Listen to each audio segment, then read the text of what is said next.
पाकिस्तान अपने रिजॉल्व के साथ उसी जगह पर खड़ा है जहां वो पहले दिन से कह रहा था हम रिस्ट्रेंट का मुजाहरा कर रहे हैं, भारत हमें जारहियत की तरफ धकेल रहा है। गुज़िश्ता 24 घंटे में कम अज कम यानी रात गए से लेकर अब तक जो कुछ भारत की तरफ से किया गया, चाहे वो स्ट्रेटेजिकली किया गया, पाकिस्तान पर जंग मुसल्लत करने की कोशिश की गई, या फिर उसके मीडिया ने किया, उसको एक्सपोज किया है इसहाक डार ने और जनरल अहमद शरीफ ने। यह बता दिया गया है कि भारत ने, जो आज पूरा दिन ये बताता रहा और कहता रहा कि भारतीय पंजाब में अमृतसर में निशाना बनाया गया है पाकिस्तान की तरफ से, इसहाक डार साहब ये फरमाते हैं कि पाकिस्तान ने भारतीय पंजाब में किसी जगह को निशाना नहीं बनाया, फाल्सली इम्प्लीकेट किया गया है भारत की तरफ से। जनरल अहमद शरीफ कह रहे हैं कि पाकिस्तान के ऊपर जो ये मलबा डाला जा रहा है कि 15 मकामात को निशाना बनाया, पाकिस्तान की तरफ से ऐसा कुछ भी नहीं किया गया है। कुक्ड अप और फैंटास्टिक स्टोरीज हैं, उनका मीडिया एक इंजीनियर्ड वॉर हिस्टेरिया की तरफ पूरी सूरत हाल को लेकर जा रहा है। हम 20 साल से जंग लड़ रहे हैं और मुकम्मल तौर पर तैयार हैं, भारत हमें उकसा रहा है इस तमाम सूरत हाल के लिए। और इसी बात की तस्दीक अगर हम आगे बढ़ें तो आज एक फ्रांस के जो टॉप न्यूज़पेपर हैं लीमॉन्ड की तरफ से की गई, जहां यह बताया गया है कि पाकिस्तान एयरफोर्स यानी हमारी अफवाज की तारीफ करते हुए कि ग्रेटर एक्सपीरियंस रखते हैं अपने राइवल की निस्बत, और शुक्रिया कि हम पिछले 15 साल से काउंटर टेररिज्म के साथ लड़ रहे हैं इस मुल्क में। और वही बात अभी बैठकर इस प्रेस कॉन्फ्रेंस के जरिए भी बता दी गई। पूरा दिन जो भारतीय मीडिया और भारत की तरफ से बताया जाता रहा कि पाकिस्तान ने कुछ इनिशिएट किया है भारत के अंदर, वो सब झूठ का पुलंदा था। भारत ने पाकिस्तान के अंदर 29 ड्रोन भेजे, एक बार फिर हमारी सरहदों की खिलाफ वर्जी की, और फिर इस बात को पाकिस्तान के हक को और ज्यादा तवानाई दे दी कि आर्टिकल 51 के नीचे पाकिस्तान ये हक रखता है कि अपने वक्त पर अपनी मर्जी से भारत के अंदर हमला कर सकता है। दुनिया परेशान है, भारत चाह क्या रहा है, इसी पर गुफ्तगू रहेगी हमारी। हमारे साथ हैं शहजाद चौधरी, जैगम खान, रजा रूमी और हमाद गजनवी साहब।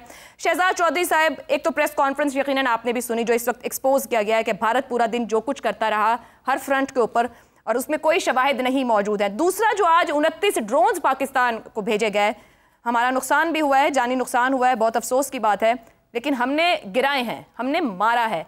क्यों भेजे गए, क्या मकसद था? कोई लॉन्गर रन में आप समझते हैं इसके पीछे उनकी सोच है?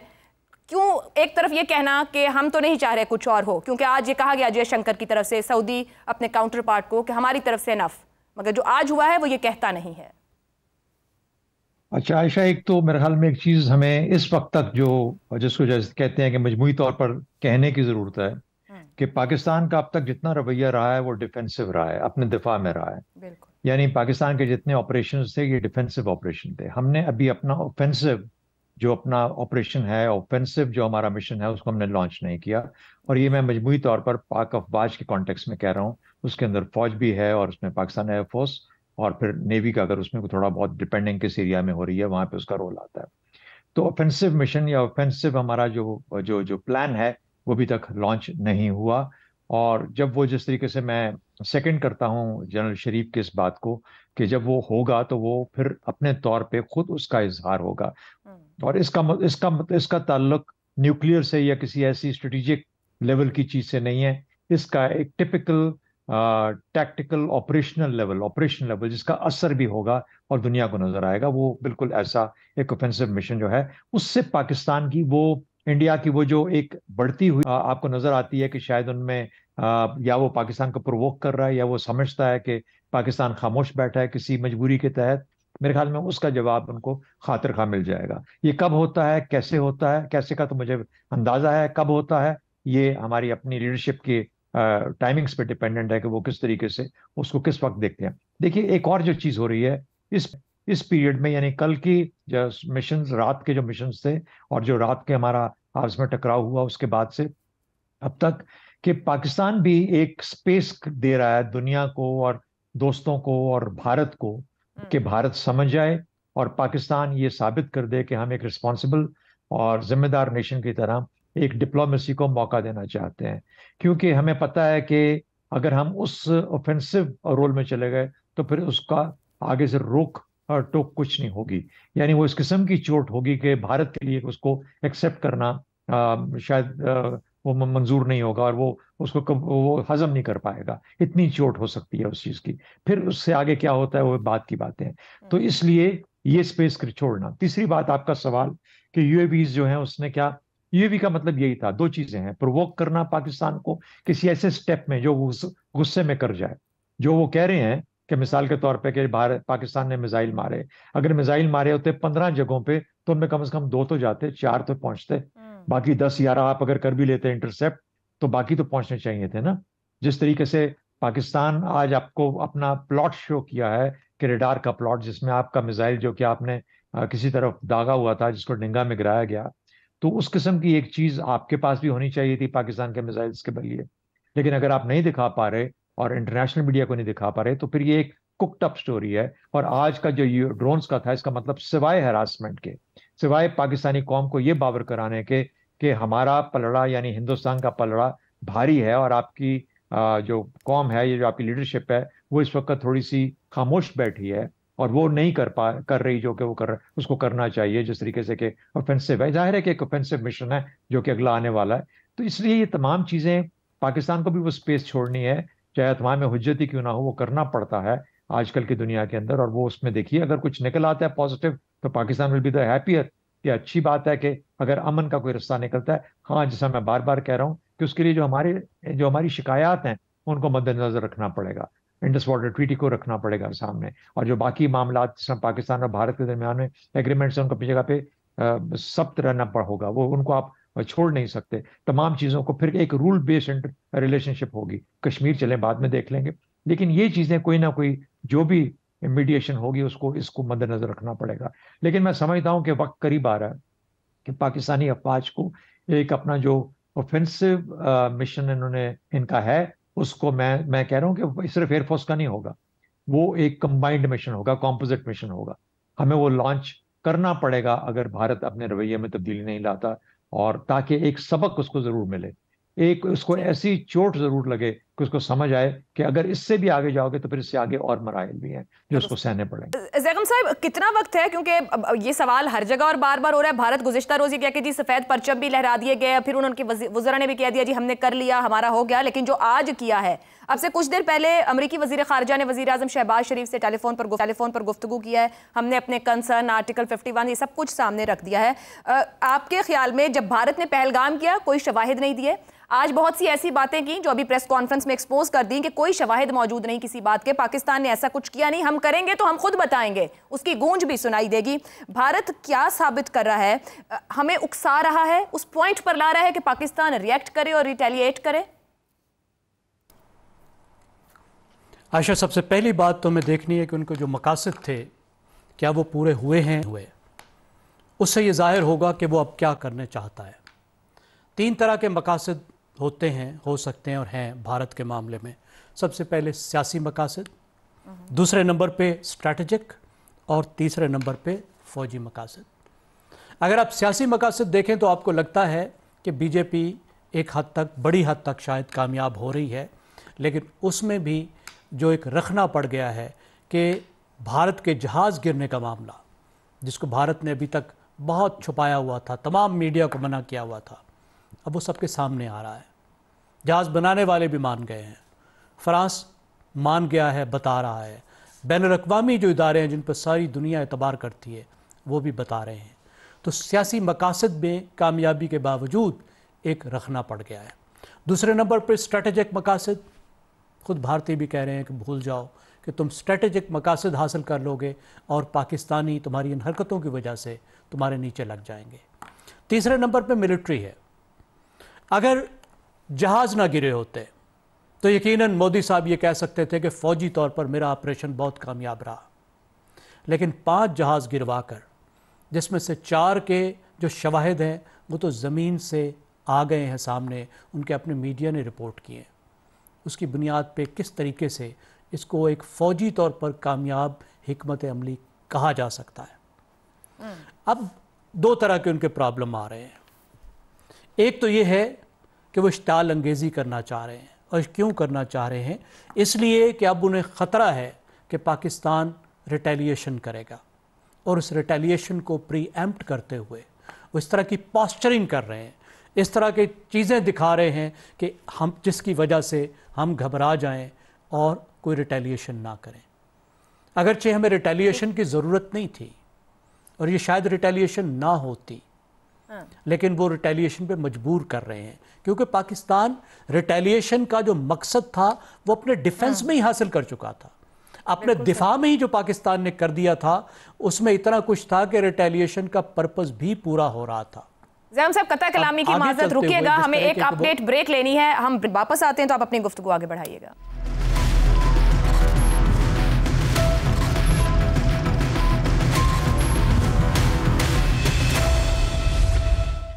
आपको एक बार फिर खुश आमदीद कहेंगे। ज़ैगम साहब गुफ्तगू कर रहे थे ब्रेक से पहले, ज़ैगम साहब गुफ्तगू मुकम्मल कीजिएगा। जी, मैं ये अर्ज़ कर रहा था कि भारत पाकिस्तान को इश्तियाल दिलाकर अपनी मर्जी का रिस्पांस लेना चाह रहा है अपने टाइम पर। ऐसा नहीं होगा।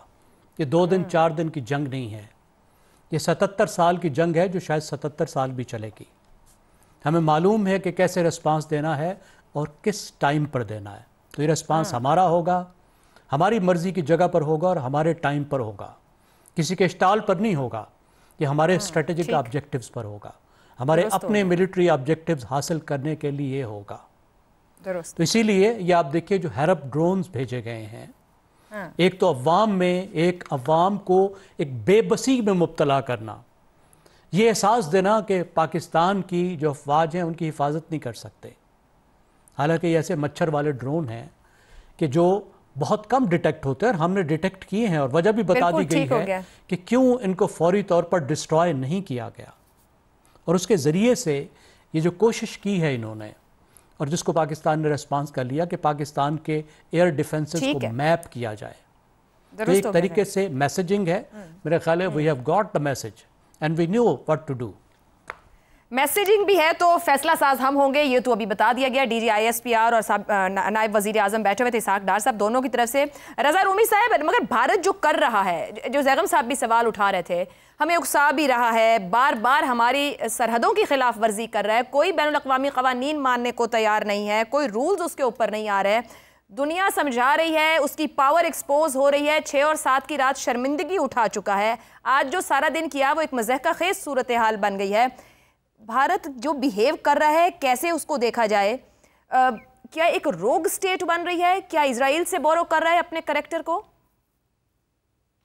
आयशा, भारत एक रोग स्टेट ऑलरेडी बन चुका है। आप ये मत भूलिए कि पाकिस्तान तो एक तरक्की पजीर मुल्क है। भारत ने अमेरिका और कनाडा के अंदर भी जाके कार्रवाइयाँ की हैं। कनाडा के तो वज़ीर आज़म तक ये कह चुके हैं और इसके उठा सके इस मामले को। और किसी भी आलमी कानून के तहत या आलमी मरवजा जो आलमी रूल्स हैं उसके तहत ऐसे बिहेवियर को सेंक्शन किया जाता है। लेकिन चूंकि इंडिया की मार्केट है, उसकी एक माशी पोजीशन है, इसलिए इंटरनेशनल कम्युनिटी ने उस तरह से इसके ऊपर एक्शन नहीं लिया। और ये जो जहाँ तक पाकिस्तान का ताल्लुक है, बिल्कुल ये तो इत्तेफाक की बात नहीं है कि ये जो ड्रोन पाकिस्तानियों को हरासा करने के लिए भेजे गए, अभी वो प्रेस कॉन्फ्रेंस में बता रहे थे कि ये 25 से भी ज्यादा 19 थे कि पता नहीं कितने थे, 29 ये 29। तो ये तो प्लेन हरासमेंट का तरीका है। जैसे ज़ैगम कह रहे थे कि पाकिस्तानियों को डराया जाए, धमकाया जाए, ये बताया जाए कि आप गैर महफूज हैं, हम ये कर सकते हैं, वो कर सकते हैं। और ये इसराइल के बने हुए हैं मुबैना तौर पर। और ये कोई इत्तेफाक की बात नहीं है क्योंकि ये हिकमत अमली भी वहीं से हिंदुस्तान ने अडॉप्ट की है। आप अगर देखें तो माजी में हिंदुस्तान की हुकूमतों का एक वाज़े और प्रिंसिपल स्टैंस होता था, लेकिन ये मौजूदा जो सरकार है मोदी की, उन्होंने उसको भी बदल के बिल्कुल जाके इजराइल के कैंप में अपने आप को नथी कर लिया है। और वही हरबे आजमा रहे हैं वो पाकिस्तानियों के ऊपर, और वही उसी तरह की धमकियां, उसी तरह की जबान जिसे अंग्रेजी में जेनोसाइडल जबान कहा जाता है कि पाकिस्तानियों को और पाकिस्तान को सफ़र हस्ती से मिटाने का जो ख्वाब वो देख रहे हैं, ये कहाँ से आ रहा है? ये सारी की सारी लैंग्वेज वहाँ की है इसराइल की, और इसलिए ये बहुत परेशान कुन बात है। और मैं समझता हूँ कि आलमी जो बरादरी है और खुसूसन अक़वाम मुत्तहिदा है, उनको इसके ऊपर कुछ ना कुछ ज़्यादा तेज़ी से नोटिस भी लेना होगा और कुछ मदाखलत करनी होगी, क्योंकि इस तरह का जो रोग बिहेवियर है वो यहाँ पर जो है वो नहीं चलेगा, क्योंकि पाकिस्तान जो है वो फ़लस्तीन नहीं है। और पाकिस्तान के पास नोटिस भी हो रहा है, मुलाकातें भी हो रही हैं, सब कुछ हो रहा है, भारत पर कुछ असर नहीं कर रहा है या कोई उसको लेवरेज दिया जा रहा है? नहीं, देखिए, लेवरेज नहीं, असर उस वक्त होता है जब कोई बाकायदा जिसे कहना चाहिए एक सख्त किस्म की सैंक्शन का जो है वो बात की जाए या उसका थ्रेट दी जाए। अभी तक जो है वो सिर्फ पुचकारा जा रहा है कि बस कर दो यार, ना करो, मजीद एस्केलेट ना करो, ऐसे ना करो, वैसे हो जाएगा। मेरे ख्याल से वक्त आ गया है कि अब ये बात वाजे हो जानी चाहिए कि अगर भारत ने अपनी ये कार्रवाइयां जारी रखी, ना सिर्फ कि पाकिस्तान मुंह तोड़ जवाब देगा, बल्कि फिर इंटरनेशनल कम्युनिटी भी तैयार हो जाए कि जिस तरह का यहाँ पे एस्केलेशन होगी और फिर कुछ भी हो सकता है पाकिस्तान की तरफ से। जी दुरुस्त हो गया, दुरुस्त हो गया। हमाद साहब, पाकिस्तान जवाब देगा, पाकिस्तान ने कहा है वो अब तो हक रख रहा है, भारत जिस तरह बार बार जारहियत कर रहा है, जवाब देगा तो एस्केलेशन होगी, नहीं देगा तो भारत जो कि बार बार कर रहा है आज या कल इससे आगे जाएगा। आपके ख्याल में भारत को समझ आ रही है, भारत को समझ नहीं आ रही है? क्योंकि अभी जो इसहाक डार साहब ने भी गुफ्तगू की, जहां उन्होंने एक जिसे कहा जी डिफरेंस भी क्रिएट किया, ये कहते हुए कि पाकिस्तानी पंजाब और सिख पंजाब उधर बोला कि उधर वो क्या क्रिएट करने की जो कम्युनल चीज़ है उसको भी उभारने की कोशिश की जा रही है। भारत मामलात को तेज़ी से आगे लेके जाना चाह रहा है, ठहराव नहीं आ रहा है। जी देखिए, वैसे तो हमने बार बार कहा, हमारी रियासत ने भी इसका इजहार किया और हम लोग ज़ाती तौर पे भी करते हैं कि हम पुराने लोग हैं, हम जंग के मुखालिफ लोग हैं। ये तो हमारा एक प्रिंसिपल स्टांस हो गया। लेकिन हिंदुस्तान ने, आप देखिए ज़रा, अगर आप नज़र डालें कि हिंदुस्तान ने अब तक क्या क्या कर चुका है और मुसलसल कर रहा है, यानी आज के दिन तक वो जारी है। एक आप मुल्क पर हमला कर देते हैं एक ऐसे बहाने पर जिसका कोई वजूद नहीं है, जिसकी कोई सबूत नहीं है, आपसे सारी दुनिया सबूत मांग रही है, आप किसी को सबूत पेश करने के लिए तैयार नहीं है, और आप इशारा करते हैं कि देखिए वो पाकिस्तान में ये हुआ था, वहाँ पे पहले भी आप करते थे, वो मुंबई हमले हो गए थे। एक सीधा वाकया हुआ है, आप उसका कोई सबूत नहीं देते और उसके जवाब में आप करते क्या हैं? एक न्यूक्लियर ताकत पे हमलावर हो जाती है, यानी मिसाइल मार देती है, जारहियत करती है और सारी दुनिया देख रही है। पहली जंगें होती थी ना, उनके बारे में कहते थे जी ये हुआ, आपने वो सेक्टर छेड़ा था तो हमने यूं कर दिया, तो ज़रा इख्फा में रहता था मामला कि ये किसने किया और इब्तदा कैसे हुई। लेकिन इस दफ़ा तो बिल्कुल बरहना काम हो रहा है। हिंदुस्तान ने पाकिस्तान पर हमला किया है और पाकिस्तान पर हमला वहाँ नहीं किया जहाँ पे सरहद का कोई तनाज़ा पाया जाता हो, यानी आज़ाद कश्मीर और कश्मीर का मामला नहीं है। उन्होंने पाकिस्तान के मेन लैंड पर हमला कर दिया, जारहियत की और नंगी जारहियत की। अच्छा, वो चाहते क्या हैं? एक तो है ना, उन्होंने कहते हैं मुंह से अपने ये कह रहे हैं कि हमने तो कैंप्स थे जी, वो टेररिज्म की जगह थी जी, हमने किया। तो ये जो नीलम जेलम प्रोजेक्ट है, यहाँ पर क्या तरबियत दी जा रही थी दहशतगर्दों को? नहीं, ऐसा नहीं है, बेवकूफ़ बनाने की कोशिश कर रहे हैं। मेरा ख्याल ये सारी बात अब खुल रही है। चनाब का पानी आप रोक लेते हैं, उसका दहशतगर्दी पाकिस्तान दहशतगर्द तैयार कर रहा है, इसलिए कभी चनाब का पानी रोकते हैं, कभी छोड़ते हैं। आपने इंडस वाटर ट्रीटी जो सस्पेंड किया, असल में देखिए बात यह है कि पाकिस्तान की बका और सालमियत के ऊपर हमला कर दिया है हिंदुस्तान ने, और वो मुसलसल अब इस कोशिश में है कि पाकिस्तान और हिंदुस्तान के दरमियान यानी खित्ते में एक नया उसूल तय किया जाए, और वो उसूल ये है कि अगर हिंदुस्तान में कोई भी वाकया हो दहशतगर्दी का तो वो पाकिस्तान के ऊपर हमला ओवर हो जाएगा बगैर किसी सबूत के। ब्रेक पे जाना है कि भारत इलाके में एक नया उसूल तय करना चाह रहा है। ट्रांसमिशन में वक्त हुआ है ब्रेक का, ब्रेक के बाद गुफ्तगू आगे बढ़ाएंगे।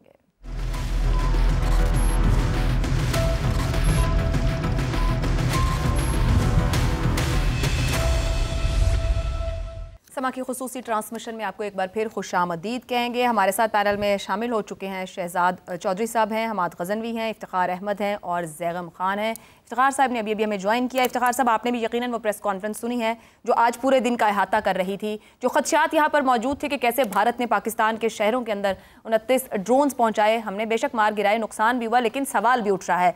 दूसरी तरफ भारत वहाँ एक प्रोपेगेंडा कर रहा था जिसको एड्रेस भी किया गया कि किस तरीके से इंजीनियर्ड वॉर हिस्टेरिया क्रिएट किया जा रहा है, जबकि पाकिस्तान ने कुछ ऐसा किया नहीं अभी, और कह दिया है कि जब हम करेंगे तो गूंज भी होगी और वो सुनाई भी देगा, बल्कि हम खुद बताएंगे ये सब कुछ हुआ है। अब सवाल यहाँ पे ये बनता है, जहाँ हमने ब्रेक ली थी, भारत चाह क्या रहा है? बात पहलगाम से शुरू हुई, शवाहिद हमारे पास नहीं है। 2 हफ्ते बाद वो पाकिस्तान की सरहदों की खिलाफ वर्जी करता है। हमने सिर्फ अपना दिफा किया है।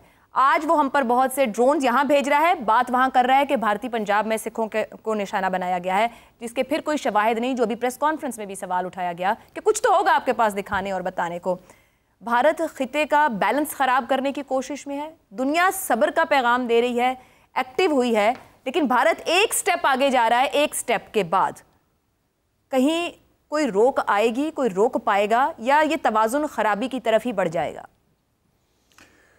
बात है कि जब हम ये कहते हैं कि गूंज भी सुनाई देगी, तो कहने वालों को भी इस पे यकीन नहीं है कि हालात ऐसे हो जाएंगे कि गूंज सुनाई न दे। जब गूंज सुनाई देने की बात की जाती है और तमाम जो आपने ब्रीफिंग आज देखी उसमें सबूत के तौर पे बताया गया कि कैसे चीज़ों ने मूव किया, कैसे हमने उनको इंटरसेप्ट किया और उनके मकासद क्या थे। और आज से इसराइल के जो ड्रोन का मसला हमारे सामने आया और दुनिया के सामने आया है, ये बहुत ख़तरनाक है, क्योंकि इसराइल इन्हीं ड्रोनों के ज़रिए लाखों मुसलमानों को का कत्लेआम कर चुका है और ज़्यादा पुरानी बात नहीं है। तो ये बहुत मसला ख़राबी की तरफ जा रहा है। और फिर ये सिखों वाली बात करके हिंदुस्तान जो सुबह से प्रोपेगेंडा कर रहा है वो बहुत खौफनाक है। वो एक ऐसी आग से खेलना चाह रहा है जिसमें वो ख़ुद भी जल सकता है और उसका नुकसान उसको वहीं भी हो सकता है। हमारी तरफ से नुकसान हो या ना हो, वो ख़ुद भी नुकसान की तरफ जा रहे हैं। खुदा न खास्ता अगर उनके सिखों के मुतबर्रिक मकाम को कोई भी नुकसान पहुंचा तो उसके ज़िम्मेदार ख़ुद हिंदुस्तान होगी और हिंदुस्तान को चलाने वाले होंगे और वो हिंदू क़यादत होगी जो इस किस्म की सूरत हाल को वहाँ पे पैदा कर रही है और इसकी तशहीर कर रही है। यानी कि लोगों को ज़हनी तौर पे वॉर हिस्टीरिया में इन्वॉल्व कर रही है अपनी तरफ। और आज जो उनकी हरकत है वो आपने जैसे बताई 29 ड्रोन अटैक, क्या ये नॉर्मल सूरत हाल में हो सकता है? हम और हमारे पाकिस्तान के अवाम कब तक इसको नॉर्मल ले सकते हैं? इधर भी तो इंसान बसते हैं, कोई रोबोट तो नहीं बसते कि उनका कोई रद्द-ए-अमल नहीं होगा और उनका जो रद्द-ए-अमल होगा तो उससे हुकूमत मुतासर नहीं होगी या फ़ौज पाकिस्तान की क़यादत मुतासर नहीं होगी। ये बहुत खौफनाक खेल है। मैं समझता हूँ कि बजाय आपने जिस तरह कहा कि दुनिया इसमें दिलचस्पी ले रही है, मैं समझता हूँ अगर दुनिया दिलचस्पी ले रही है और दुनिया इस खित्ते में बहुत बड़ी जंग को रोकने की ख्वाहिश रखती है तो दिस इज़ द टाइम कि अक़वाम मुत्तहिदा में कोई शख्स खड़ा होकर इस बात का मुतालबा करे कि जनाब इंटरवेंशन की जाए। वरना याद रखा जाए कि अगर दो ऐसे ममालिक जिनके पास एटम बम हैं और अगर उन्होंने फिर अगर एक इंतहा है ना, अगर वो फिर मुल्क क्या खित्ते तक भी नहीं रहेगी, फिर खित्ते में नहीं रहेगी। सो मैं खित्ते की बेहतरी के लिए अरब अवाम की खातर ये कहना चाहता हूँ जो सुन रहे हैं और जिस तरह आपने कहा कि अगर कोई मुल्क है तो उसको चाहिए कि अक़वाम मुत्तहिदा का दरवाज़ा खटखटाए और कहे कि भी इन दोनों फ्रीकैन को रोको। दुरुस्त। शहजाद चौधरी साहब, ये जो एक वॉर हिस्टेरिया क्रिएट किया गया और हम बार बार जिस सवाल को उठाते हैं कि संगीन सिक्योरिटी और इंटेलिजेंस लैब्स वहाँ हुआ, पुरानी बात होगी, मतलब ये तो बात इतनी पीछे रह गई, आज तक उसके शवाहिद नहीं है। जो आज किया भारत ने वो खुद उसके शवाहिद नहीं रख सका और अब भारत का जो तरीकाकार है और जो फिर उसके कहा जाए कि जो उसकी सलाहियत और इस्तेदाद है वो तो हमने एक्सपोज कर दी 6 और 7 मई की रात को। और दुनिया के अखबार लिख रहे हैं, दुनिया का मीडिया इसके ऊपर लिख रहा है और बता रहा है कि जो मिलिट्री ऑपरेशन भारत ने पाकिस्तान में किया उसने खोल के रख दिया है, ये रिवील कर दिया भारतीय दिफा की कमजोरियां, उनके एयरफोर्स की कमजोरियां। आपके ख्याल में खुद भारत के अंदर भारत के ये जो करैक्टर है, ये साइड इसको सवाल नहीं किया जा रहा है, भारत इस शर्मिंदगी को छुपाने के लिए पीछे हटने को तैयार नहीं है जो आज उसने सब किया? आयशा, मेरी नजर में तो खेल उससे बहुत ज्यादा घिनौना हो चुका हुआ है, बहुत खतरनाक हो चुका हुआ है भारत के लिए और खत्ते के लिए। उसकी वजह यह है कि देखिए भारत की दहशतगर्दाना सोच उसकी लीडरशिप की क्या है। जो इस वक्त हुकूमत है, नरेंद्र मोदी है, उसका नेशनल सिक्योरिटी एडवाइजर है और जो बाकी उसकी लीडरशिप है, क्या सोच है कि कश्मीर में तो मुसलमान बसते हैं, जो कि वो कश्मीर जो कि इस वक्त हिंदुस्तान के कब्जे में है, मकबूजा कश्मीर जिसे हम कहते हैं, इलीगली ऑक्यूपाइड, लेकिन उसके अंदर मुसलमान सब रहते हैं, कश्मीरी मुसलमान है मेजॉरिटी। पाकिस्तान वो हमारी साइड पे तो जब हमला करते हैं तो हमारे शहरियों पे करते हैं, लेकिन वहां पे अगर हम उसका बदला चुकाएं शहरियों की तरफ तो मुसलमानों पे हमला होता है।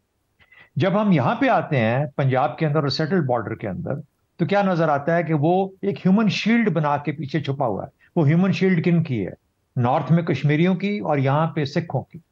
वो कहता है और चाहता है कि पाकिस्तान हमला करे तो सिखों पे मिसाइल गिरे, सिखों के ऊपर मामला हो, क्योंकि सारी फौज उसकी सिख जो पंजाब है, हमारा जो भाई है, जिनके हमारे दोस्त हैं, वो जो मशरकी पंजाब वाले हैं, वो वहां पे उन्होंने अपना इकट्ठ किया हुआ है हिंदुत्व की फौजों में और चाहते हैं कि वहां पे हमले किए जाएं। मेरा ख्याल है हम वहां पे हमले कर सकते हैं, लेकिन अवाम में नहीं, लोगों में नहीं, शहरियों में नहीं। वो चाहते हैं कि हम शहरियों पे हमले करें। तो ये ह्यूमन शील्ड की सोच जो है कि इंसानों को शील्ड बना के अपने सामने बिठा लेना और फिर अपनी ताकत के जोम में रखना और फिर उसकी बुनियाद पे पाकिस्तान के ऊपर दहशतगर्दाना इल्जामात लगाना, चाहे वो पहलगाम के हैं, चाहे वो मिसाइल अटैक हैं। हम मिसाइल अटैक सिखों पे क्यों करेंगे? हम अगर मिसाइल अटैक करेंगे तो वहां करेंगे जो हिंदुत्व सोच वाले हैं, और ये वाजे होना चाहिए कि हिंदुत्व सोच वालों को कि वहां पे अब मिसाइल अटैक होगा, यहां पे नहीं होगा जहां पर आपने मिसाइल अपने गिरा के ये बावर कराने की कोशिश की कि पाकिस्तान ने रात को हमला किया। और सिमिलरली ये यूएवी का मामला भी ऐसे ही है। ये 200, 250, 400 किलोमीटर तक जाना कोई बड़ी बात नहीं है। पाकिस्तान के पास भी कैपेसिटी है। होगा क्या? होगा ये कि वो शो करेंगे कि जी ये देखें, ये मशरकी पंजाब के अंदर हमारे इलाकों के ऊपर, हमारे अड्डों के ऊपर, चाहे मिलिट्री इंस्टॉलेशंस के ऊपर अप्लाई कर रहे हैं, चाहे उनको हम देख रहे हैं, वही काम हम भी कर सकते हैं। लेकिन ये वो उसको जिस तरीके से दिखाएंगे वो सिखों के कॉन्टेक्स्ट में दिखाएंगे। आज जो ये जो डेरा क्या नाम है, बाबा नानक जो है, यहाँ पे हमला करने की ननकाना सा यहाँ पे उन्होंने करने की कोशिश की, उसको इंटरसेप्ट किया गया और रोका गया। ये वो चीजें हैं जो कि हमारे सामने आ रही हैं। ये डेमोग्राफिक वॉर है। इसीलिए वो जो जैगम साहब कह रहे थे ना, ये लंबी जंग है, इसको लंबा जंग। लेकिन मेरा अपना अंदाजा यूं है कि इसकी एक चोट इंडिया को पड़नी चाहिए, इस चीज की नहीं। ये जंग तो हम लड़ते रहेंगे और बड़ी अकल और समझ के साथ लड़ रहे हैं, उसको गालिबन ऐसे ही चलना चाहिए। लेकिन वो जो एक चोट लगनी है उसको हिंदुत्व सोच वालों को, हिंदुत्व जहां पे गढ़ है उन जगहों को, मेरा ख्याल है उसका वक्त करीब तर आता जा रहा है और वो करना पड़ेगा, उसके बगैर गुजारा नहीं होगा, उसको दिखाना पड़ेगा। कैसे होगा शहजाद साहब? ये आपने जिस तरह कहा कि भारत खुद अपने लोगों को, भारतीय शहरियों को निशाना बना रहा है पाकिस्तान के साथ लड़ने के लिए, उनकी जानों के दर पे है। ये जो आप बात कह रहे हैं कि इस बात को अटैक करना पड़ेगा, हिंदुत्व सोच को या आरएसएस अप्रोच को या आइडियोलॉजी को, ये किस तरह से होगा? नहीं, सोच को नहीं, हिंदुत्व का जो गढ़ है ना जहां पर, वहां पे हमें उनको बताना पड़ेगा कि मिसाइल की पहुंच कहां तक है। मिसाइल मुख्तलिफ तरह के मिसाइल होते हैं ना, मैं ये नहीं कह रहा कि मिसाइल ही मिसाइल होगा, हो सकता है वो भी हो, लेकिन और भी चीजें वहां पहुंच सकती हैं, बहुत कुछ पहुंच सकता है। उन जगहों पे जाएंगे जहां पर उनके आरएसएस के जो हेडक्वार्टर्स है वो अच्छा। तो इसलिए एक और चीज मैं जरूर कहना चाहूंगा, देखिए कल का दिन था, आज का दिन एक नया दिन है, कल का दिन एक और दिन होगा। हम कल के दिन पे हम अगले आने वाले कल के दिन के ऊपर बैठ नहीं सकते। वो हो गया जो हो गया, अच्छा हुआ, बहुत अच्छा किया। अब आज का जो हुआ इसके हिसाब से कल की तैयारी करें। इसलिए मैं चाहता हूं कि हम अपनी सोच से थोड़ा सा जरा आगे की तरफ निकलें और ये देखें कि क्या खेल किस किस्म का है और इसको किस तरीके से, शतरंज का खेल है, इस शतरंज के खेल को शतरंज की तरह सोच के खेलना पड़ेगा। और हमें पता होना चाहिए कि हमारी लिमिटेशंस क्या है। लिमिटेशन हमारी ये डेमोग्राफिक सामने जो हमारे, जिसके पीछे वो छुपा हुआ है इंसानी शील्ड बना के, ये हमें समझ आती है, लेकिन हमारे पास पहुंच है आगे जाने की, दूर जाने की, बाकी जगहों पे जाने की। मेरा हाल है हमें उसको इस्तेमाल करना पड़ेगा। ठीक है, ज़ैगम साहब लिमिटेशंस की बात कर रहे हैं और शतरंज का खेल समझ के खेलने की, अभी तो 2 दिन गुजरे हैं और भारत जिस तरीके से चालें चल रहा है उसकी चालें भी दोहरी हैं। वो कहता कुछ है, करता कुछ है, करता कुछ नहीं है तो कहना शुरू कर देता है। फ्रंट बहुत से हैं जब आप वॉरफेयर में हैं, वो स्ट्रेटेजिकली भी हैं, फिर वो पॉलिटिकली या आप उनको कहने डिप्लोमेटिकली भी मौजूद हैं, और इंफॉर्मेशन वॉरफेयर तो सबसे बड़ा हो गया है कि जो कुछ नहीं भी हो रहा वो भी प्रोपेगेट किया जा रहा है। अपनी लिमिटेशंस को सामने रखते हुए अब तक पाकिस्तान के जो इक़दामात हैं, अभी तो दुनिया सराह रही है पाकिस्तान के रिस्ट्रेन को, सब्र तहम्मुल को, हर बात को, लेकिन पाकिस्तान ने जवाब तो देना है। पाकिस्तान के जवाब के बाद सूरत हाल कहाँ होगी, उस वक्त दुनिया किस जगह खड़ी होगी? ये वो बात है जिसको पूरी दुनिया को समझने की ज़रूरत है। मोदी जिस तरफ लेकर जा रहा है दोनों मुल्कों को, इस खित्ते को और दुनिया को, उस पर दुनिया को आंखें खोलनी चाहिए। और जितने समझदार लोग हैं, जो एनालिस्ट हैं, एक्सपर्ट्स हैं, वो कह रहे हैं कि यहाँ से जो एस्केलेशन लैडर है, जिस तरीके से मामला बढ़ता जाएगा उसका कोई इख्तिताम नहीं है। ये वन अपमैनशिप जो है कि अब पाकिस्तान करेगा, फिर वो करेंगे, फिर पाकिस्तान करेगा, ये कहाँ जाकर रुकेगा? 2 न्यूक्लियर ताकतों के दरमियान में एक ऐसा सिनेरियो है जो कभी हुआ नहीं है दुनिया में। 2 न्यूक्लियर जंगों मुल्कों ने इस तरीके से कन्फ्रंटेशन की नहीं है जिस तरह के मोदी साहब करना चाह रहे हैं। लेकिन देखिए, शहजाद साहब ने बहुत अच्छी मिसाल दी, जो उन्होंने शतरंज की मिसाल दी। शतरंज में आप अपनी जो बाजी है, जो अपनी मूव है, वो खुद चलते हैं और वो आप पूरी बिसात को देख के चलते हैं कि कौन सी चीज़ कहाँ पे मौजूद है। घोड़ा कहाँ है तो हाथी कहाँ है, क़यादा कहाँ है?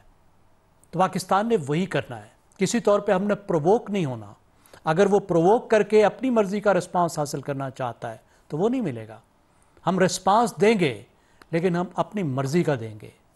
हमें किसी चाल में नहीं फंसना, किसी दाम में नहीं फंसना, क्योंकि अब देखें वाज़े नज़र आ रहा है कि इसमें इसराइल का जिस तरीके से हाथ है, इसराइल ने जिस तरीके से ये ड्रोन्स दिए हैं, स्वॉर्म ड्रोन्स दिए हैं और पता नहीं क्या कुछ दिया है, और इसके पीछे हमें देखना है कि भारत के साथ और कौन सी ताकतें हैं।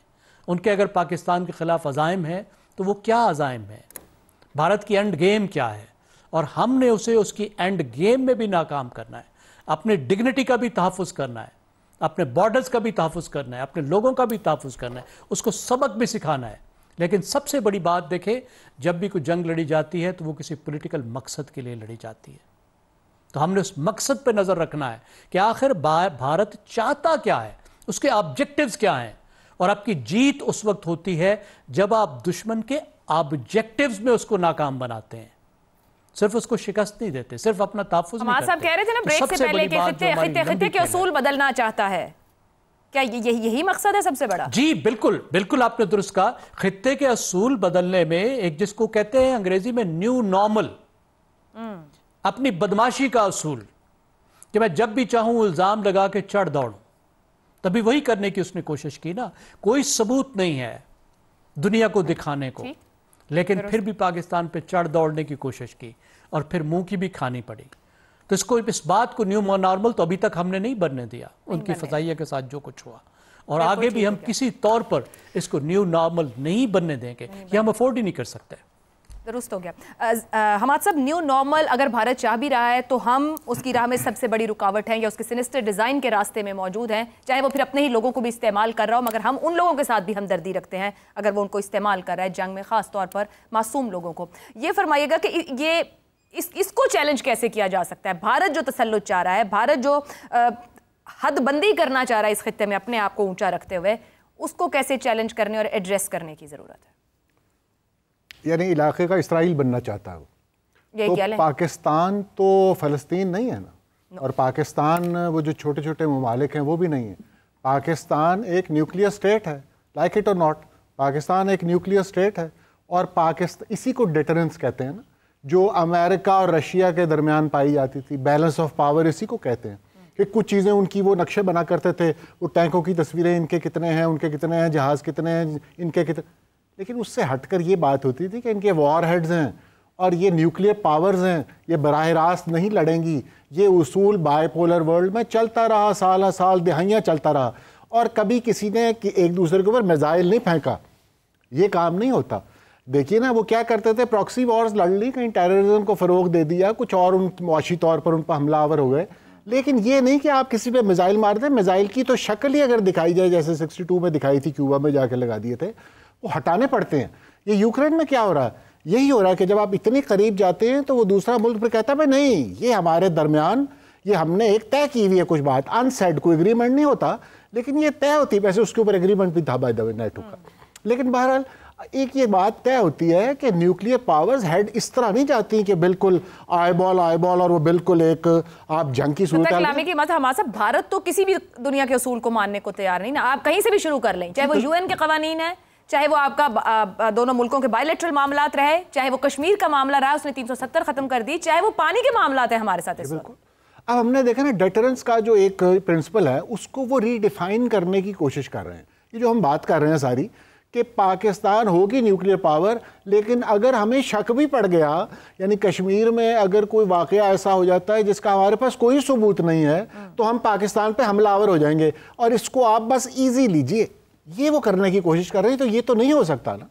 तो ये पाकिस्तान जो सारी बात हो रही है, देखिए अगर कोई छोटा मोटा फायदा उठाना हो, उन्होंने कोई इलेक्शन की बात हो वहां पर, तो वो सियासी फायदा उठा लें, जीत जाए इलेक्शन, भाई कोई बात नहीं, लेकिन ये नहीं हो रहा। लेकिन फायदे उठाने के लिए आपको रोकूंगी, हमारे फायदे उठाने के लिए आप दुनिया के कवानीन इस तरीके से नहीं तोड़ते, ना इस तरह की जारियत करते हैं अपने हमसाये के साथ। डॉक्टर फैसल हैं, पाकिस्तानी हाई कमिश्नर बरतानिया में हमारे साथ मौजूद हैं। डॉक्टर फैसल, बहुत शुक्रिया वक्त निकालने के लिए। सर, सबसे पहले तो ये फरमाइएगा कि इस वक्त पाकिस्तान और भारत की कशीदगी जिस जगह चली गई है, भारत जो इक़दाम ले चुका है, बैनुल अक़वामी क़वानीन और हमारी सरहदों की जो खिलाफ वर्जी कर चुका है, सिफारती तौर पर पाकिस्तान कहां पर खड़ा है? सिफारती मिशंस किस हद तक सपोर्ट कर रहे हैं? कोई कामयाबी हासिल हुई है?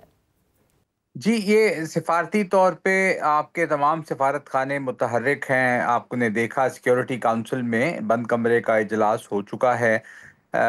दोबारा भी जाया जा सकता है। तमाम कैपिटल्स में बड़ा एक्टिव एक्शन जारी है। फॉरेन ऑफिस में भी आज भी ब्रीफिंग की गई है सुफरा की, जो तमाम ममालिक के मौजूद हैं। हमारा मुद्दा यही है कि हिंदुस्तान जो है वो इंटरनेशनल लॉ की मुकम्मल खिलाफ वर्जी कर रहा है। जैसा कि आप ही ने कहा कि वो आर्टिकल 51 का जिक्र भी हम कर रहे हैं, लेकिन ज़्यादा ज़रूरी इंडस वाटर्स की भी है कि उन्होंने उसकी वायलेशन शुरू कर दी है।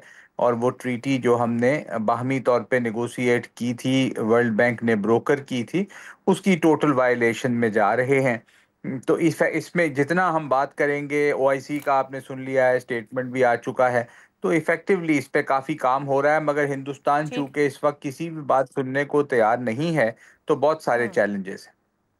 डॉक्टर साहब साथ ही रहिएगा। इस वक्त हम एक ताज़ा तरीन खबर भी अपने देखने वालों के साथ शेयर। मकबूजा कश्मीर से खबर आ रही है। बरतानवी खबरसां एजेंसी इसको रिपोर्ट कर रही है कि मकबूजा कश्मीर के इलाके जम्मू में शदीद धमाकों की आवाज़ें सुनी गई हैं। यह खबर बरतानवी खबर एजेंसी रिपोर्ट कर रही है। मकबूजा कश्मीर के इलाके जम्मू में शदीद धमाकों की आवाज़ें सुनी गई हैं। वहाँ इलाकों में, मुख्तलिफ इलाकों में सायरन बज रहे हैं।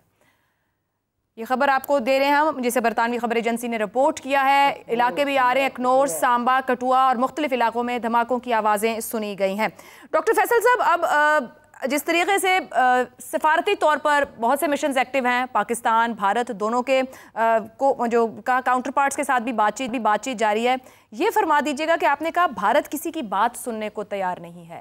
पाकिस्तान क्या रियलाइज़ करवा रहा है? पाकिस्तान कहाँ तक बात सुन सकता है? और भारत किसी की भी बात, क्योंकि अमेरिका, बरतानिया, सऊदी अरब, यूएई, इन सब का एक अहम किरदार है इस पूरी सूरत हाल में। बैक चैनल्स भी किसी हद तक ओपन हो रहे हैं। एनएसएस के दरमियान भी खबर यह है कि कुछ ना कुछ राब्ता हुआ है। जी, आप सही फरमा रही, मगर ये है कि हिंदुस्तान को ये बावर कराना, तो उसको खुद समझना ज़रूरी है कि ये उसके मफाद में है कि इंटरनेशनल लॉ जो है उसको वो ऑनर करेगा तो मामला आगे चल सकता है। अगर नहीं करेगा, जाहिर है फिर तो मामला लड़ाई और गलत तरफ को चलना शुरू कर देगा। तो ये वाली बात यकीनन हर जगह पे बताई भी जा रही है। हाईएस्ट लेवल आपने देख लिया है, अभी खबर भी चली है, प्राइम मिनिस्टर साहब की बात भी हुई है अमेरिका में। तो इफ़ेक्टिवली हर जगह पे रेज़ किया जा रहा है। जो भी कानून की फॉलो है, पाकिस्तान अभी तक तो रिस्ट्रेन कर रहा है और रिस्ट्रेन में ही चल रहा है। अब आगे बात कहाँ जाती है, ये तो आने वाला वक्त बताएगा। सर, भारत के इक़दामात को या भारत की जारहियत को किस तरीके से दुनिया तक पहुंचाया जा रहा है कि पाकिस्तान के हक की खिलाफ वर्जी हो रही है, उसकी हुदूद की खिलाफ वर्जी हो रही है?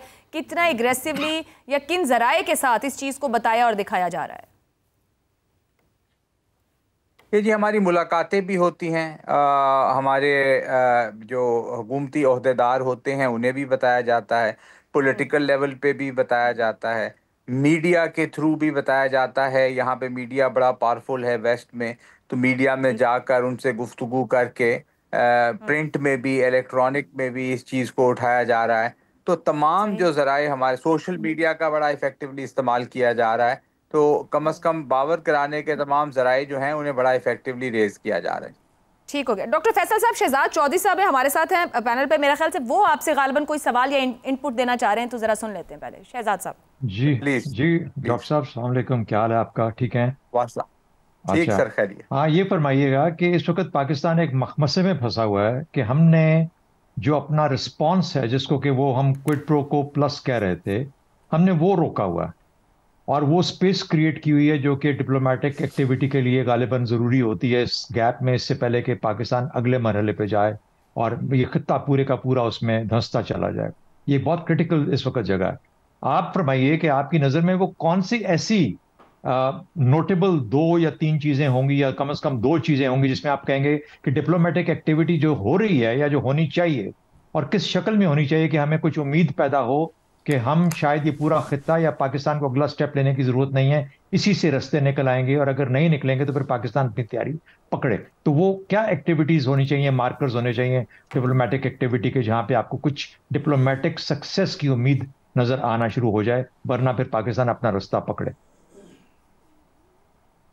जी सर, ये आपने देख ही लिया है, हमारी तो हाईएस्ट लेवल पे जो एक्टिविटी है, स्टार्टिंग फ्रॉम प्राइम मिनिस्टर, फिर deputy prime minister, foreign minister, even हमारे defence minister, home minister, political level पे जो हाईएस्ट लेवल होता है उनका इंटरेक्शन हर तरफ जारी है और हर तरफ गुफ्तगू हो रही है और अपना पॉइंट ऑफ व्यू यकीनन हम बयान कर रहे हैं। कुछ चीज़ें उसमें पब्लिक डोमेन में आ रही हैं, जाहिर है कुछ नहीं आ रही हैं। इसी तरह आपके जो सफ़ीर हैं और सिफारत खाने हैं, वो तमाम इफ़ेक्टिव ममालिक जिसमें P5 ख़ास तौर पे शामिल हैं, permanent 5 members of security council, और बाकी ममालिक जो हैं उनके साथ बड़ा एक्टिवली हेक्टिक डिप्लोमेसी में एंगेज्ड हैं। उसके नताइज अब देखते हैं जी किस तरह आता है। It is a tough challenging situation, इसमें कोई शक की बात नहीं। मैं ये कह रहा था, मेरा मतलब सवाल का पूछने का ये था कि अमेरिका, मार्को रूबियो ने आज सऊदी फॉरेन मिनिस्टर्स को कहा कि आप इन्वॉल्व हो जाएं। इन्वॉल्व तो पहले से भी होंगे किसी ना किसी सतह पे, लेकिन आज उन्होंने दिल्ली का दौरा किया। तो क्या अमेरिका खुद से क्यों इसमें इस वक्त तक, वरना आपको याद है कि जितनी पुरानी सिचुएशंस के अंदर अमेरिका खुद सबसे पहले आ जाया करता था, प्रीएम्प्टिवली आ जाता था, इन्वॉल्व होता था, लेकिन अब वो नजर नहीं आता। क्या अमेरिका, सऊदी अरेबिया, इन लोगों को मिलके एक ज्वाइंट एफर्ट करनी पड़ेगी जिससे हमें ये पता लगे कि शायद डिप्लोमेटिक रास्ता है?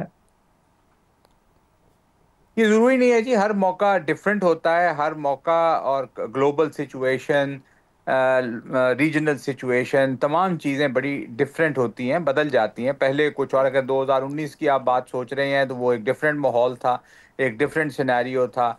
आज एक डिफरेंट सिनेरियो है, चीज़ें बदल रही हैं, इंडियन एक्शंस डिफरेंट हैं, हमारा रिएक्शन भी फ़र्क है, मौके के हिसाब से चीज़ें बदल जाती हैं। तो हमें कुछ ये इसकी ज़रूरत नहीं है कि कोई इकट्ठा होकर और फिर बात करे और कुछ करे। अगर करते हैं तो बड़ी अच्छी बात है, नहीं तो हम अपना जवाब देने के लिए तैयार।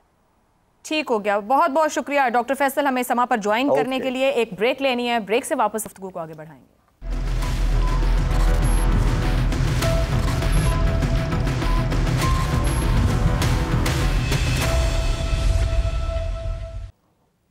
ट्रांसमिशन में आपको एक बार फिर खुशामदीद कहेंगे। ब्रेक से पहले भी गुफ्तगू हो रही थी, सिफारती तौर पर पाकिस्तान क्या कर रहा है। भारत की जानिब से मैं डॉक्टर फैसल, जो कि पाकिस्तानी हाई कमिश्नर है, बता रहे थे बरतानिया के, कि भारत अभी किसी की बात सुनने को तैयार नहीं है। अमेरिका है, बरतानिया है, रशिया, सऊदी अरब, वही हर जगह से सिफारती मिशंस भी एक्टिव हैं। रिस्ट्रेंट का भी कहा जा रहा है, सब्र तहम्मुल की भी बात की जा रही है।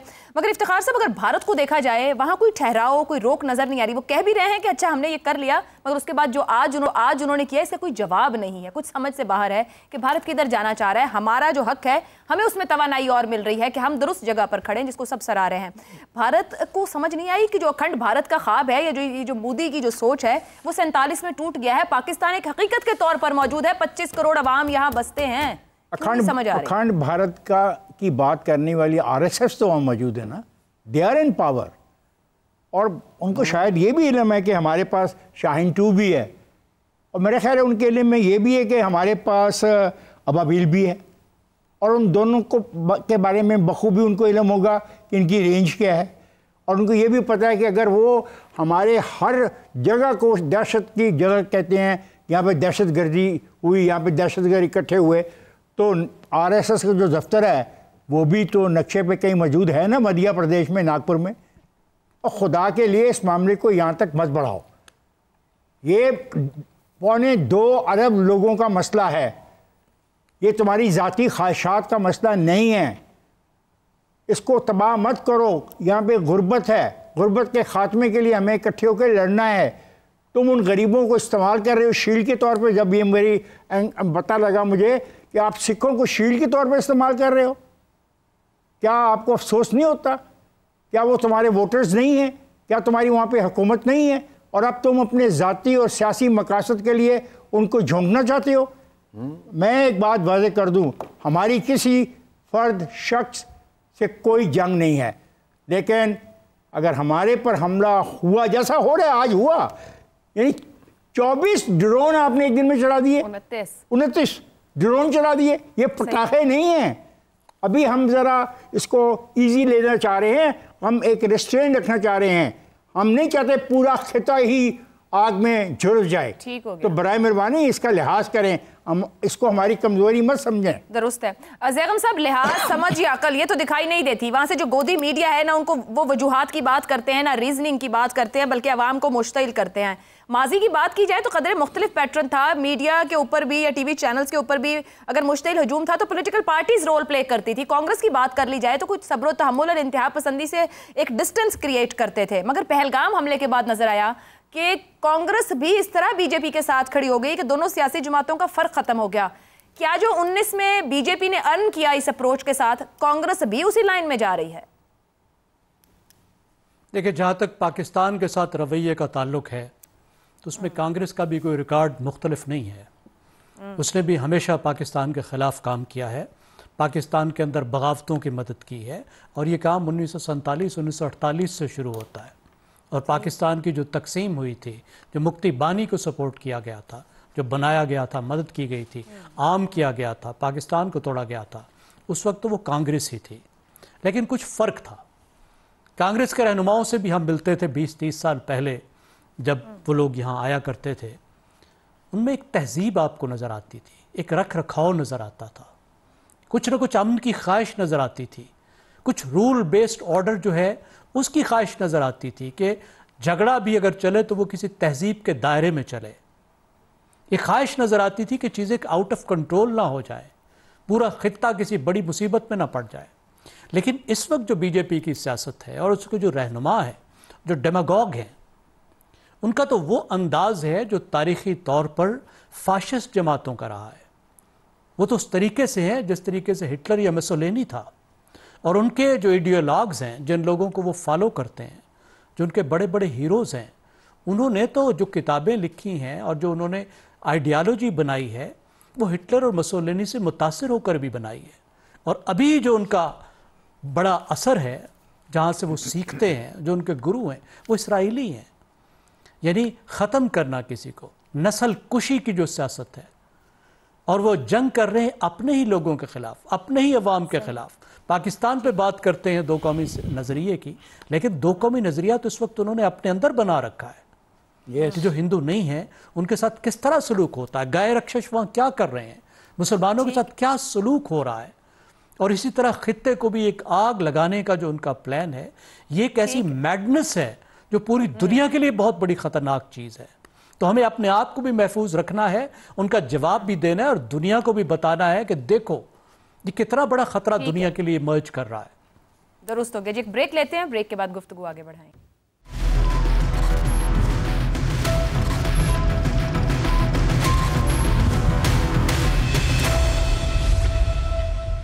आपको एक बार फिर खुशामदीद कहेंगे ट्रांसमिशन में। शहजाद साहब, जिस तरह बात हो रही थी उसूल और ज़ाब्ते के तहत, जिस दुश्मन से इस वक्त हमारा सामना है उसका कोई उसूल ज़ाब्ता है नहीं, ना वो किसी उसूल और ज़ाब्ते को मानने को तैयार है।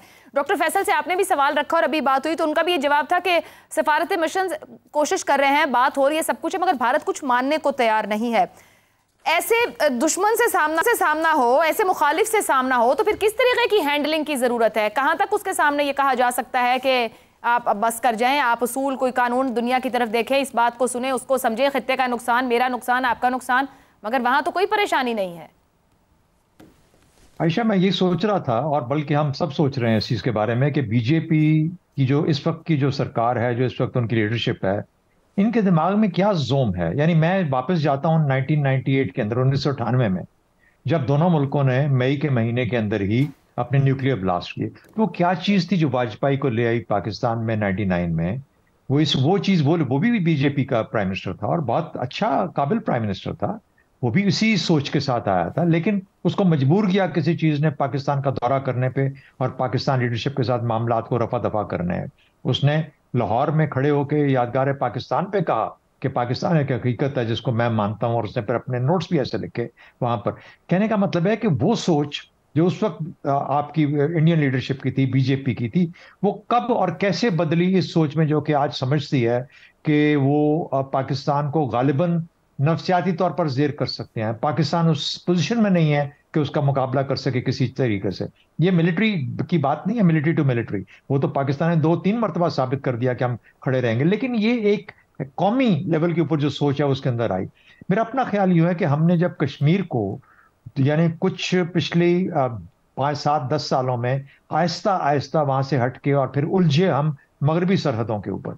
जब कश्मीर को हमने एक तरह से जिसे कहते हैं स्ट्रेटेजिक हमने विड्रॉल किया वहां से, हम पीछे हट गए स्ट्रेटेजिकली, गो के टैक्टिकली ऑपरेशनली हम मौजूद हैं वहां पे और उसी तरीके से थे, लेकिन वो जो हमारा जोर था कश्मीर के अंदर, कश्मीर के ऊपर, उससे हम पीछे हटके हम उलझ गए मगरबी सरहदों पे। उससे वो फ्रीडम ऑफ एक्शन मिला भारत को और उसने समझा कि वो इन चीजों के साथ पाकिस्तान को दबा सकता है और वो स्पेस क्रिएट हुई जो कि उसने अपने आप को असर्ट करना शुरू किया।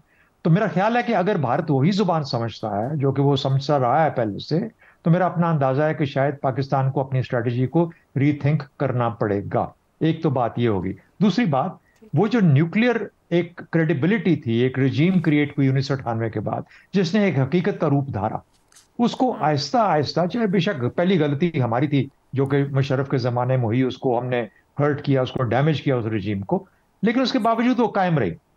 और लेकिन उसके बाद फिर अब क्या मुमकिन, किस तरह हुआ कि वो जो मुशर्रफ ने यहां से गलती करके काम किया, वो अब डिलिबरेटली प्लानिंग के तहत आहिस्ता आहिस्ता उस रिजीम को देख रहा है, उसको आहिस्ता आहिस्ता हथौड़ी के साथ कमजोर कर रहा है।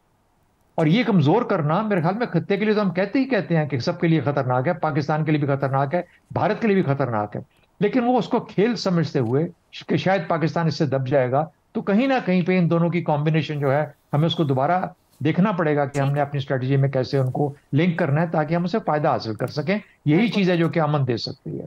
ठीक हो गया। हमाद साहब, रीथिंक करने की बात कर रहे हैं, हमें अपने आप को रीस्ट्रेटेजाइज करने की भी जरूरत है। 2 न्यूक्लियर ममालिक मौजूद है, मुख्तसरन कहिएगा कि वापस वही जाना पड़ेगा जिन बातों को छोड़ दिया है, वही लड़ाई की जरूरत है इस वक्त भारत के साथ फिर चलने के लिए? देखिए, ये जो बैलेंस ऑफ पावर है सब कॉन्टिनेंट का, इसको इस तरह यूनिलैटरली छेड़ा नहीं जा सकता, क्योंकि इसके पीछे कुछ हकायक हैं। ये सिर्फ कोई दलील को आगे इस तरह नहीं है, ये कुछ पावर का बैलेंस है जो यहाँ पे क्रिएट हुआ है, जो 98 में हुआ था। तो ये जो दूसरी तरफ हम सुनते हैं ना कि चीन है एक बहुत बड़ी यहाँ पर ताकत, और उसके मुकाबले में मगरब जो है वो हिंदुस्तान को तैयार कर रहा है और वो पुलिसमैन ऑफ द रीजन इनको बनाना चाहते हैं। देखिए, बातें तो बहुत अरसे से हो रही हैं, लेकिन ये बात हमें मालूम है कि रूस के दहाने पर आप यूक्रेन को बड़ी ताकत नहीं बना सकते, खड़ा नहीं कर सकते, ना ही इसी तरह चीन के दहाने पे आप हिंदुस्तान के पीछे लगकर ये पूरा खित्ता जो है किसी नए वबाल में पड़ जाएगा। तो हिंदुस्तान की जो मुआशी तरक्की है वो सर आंखों पर वो ज़रूर करें और आगे बढ़ते जाएं। वो इस तरह की जंग में उनको एक ख़ास तरह का रोल जो उनके लिए कंसीव किया जा रहा है उसमें दुश्वारियाँ पेश आती हैं, और पाकिस्तान उनकी राह में सबसे बड़ी दुश्वारी वो ये समझ रहे हैं इस वक्त। अच्छा, दूसरा इसका पहलू ये है कि ये जो एक तासुब है ना हम जिसका बार बार जिक्र करते हैं, आप ये देखिए कि हिंदुस्तान ने, मैं ज़रा मौजू बदल रहा हूँ, वो आप हिंदुस्तान का देखिए कि उन्होंने मस्जिदों को टारगेट करते हैं और साथ कहते हैं दहशतगर्दी के कैंप्स थे या हुआ करते थे किसी। अच्छा, दूसरा देखिए कि क्या करते हैं वो ननकाना साहब की तरफ ड्रोन चला देते हैं। आप वो हर चीज़ में एक मजहबी उनका एंगल है, यानी उनकी अगर स्पोक्स पर्सन्स भी आती हैं तो एक वो खातून करते हैं आगे मुसलमान, एक सिख, ये वो उनका एक तरीकाकार है। इसी तरह ये अमृतसर में जो कल रात हुआ है, आप तो सब आगाह हैं कि सोशल मीडिया पे क्या हो रहा था कि यहाँ हमला कर दिया पाकिस्तान ने, तबाही आ गई, और कुछ भी ऐसा नहीं हो रहा था, वो खुद मिसाइल चला रहे थे।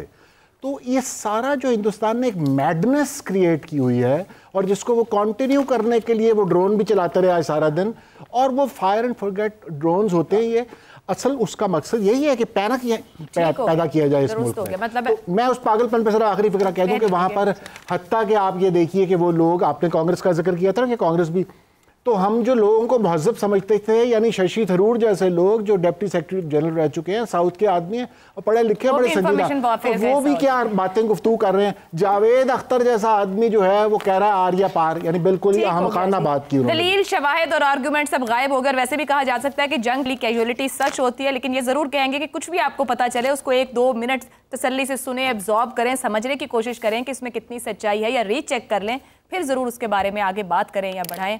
फिलहाल समा पर ट्रांसमिशन का सिलसिला जारी रहेगा। हमें इजाज़त दीजिए, यहाँ पर एक ब्रेक लेते हैं।